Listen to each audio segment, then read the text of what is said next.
Can any of you remember what you wanted to be when you were 17? Do you know what I wanted to be? I wanted to be a biker chick. I wanted to race cars, and I wanted to be a cowgirl.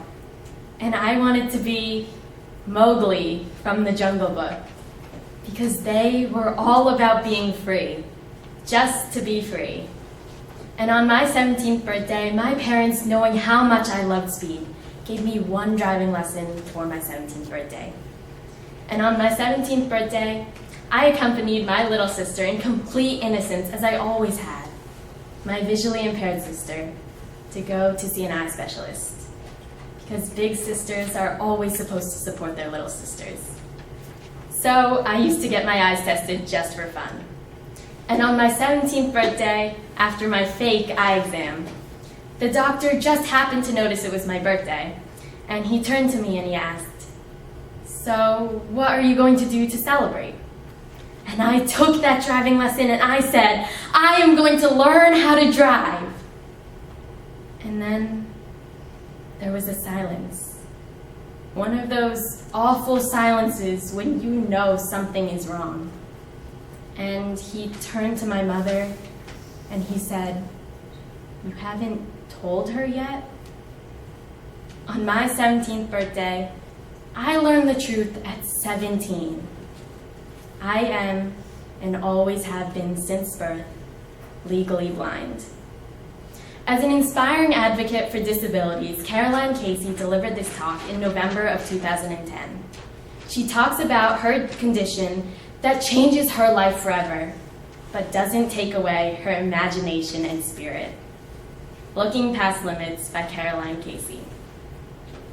Now, how on earth did I get to 17 and not know that? I am the eldest of three. I was born in 1971. And very shortly after my birth, my parents found out I had a condition called ocular albinism. So let me just tell you the great part about all of this. See this hand? Beyond this hand is a world of Vaseline. Every man in this room is George Clooney. And every woman, you are so beautiful. And when I want to look beautiful, I just step 3 feet away from the mirror so I don't have to see all these lines etched into my face from all the squinting I've done. But the really strange part is that at just 3.5 years old, just before I was going to school, my parents made a bizarre, unusual, and incredibly brave decision. No special needs schools, no labels, no limitations. Just my ability and my potential. And they decided to tell me that I could see. So just like everybody else, I would learn from my experience how to be tough and how to survive when they were no longer there to protect me. But more significantly, they gave me the ability to believe, just to believe that I could. And so when I heard that doctor tell me all of those things, a big fat no, I was devastated. I walked out of his office. "I will drive, you're mad, I know I can drive, I will drive." And with that same dogged determination my father had bred into me since I was a young child, he taught me how to sail, knowing I could never see where I was going, I could never see the shore, and I couldn't see the destination, and I couldn't even see the sails. But he told me to believe and to feel the wind in my face.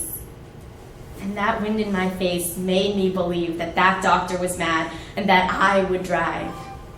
And so for the next 11 years, I swore nobody would ever find out that I couldn't see. And so I became an archaeologist.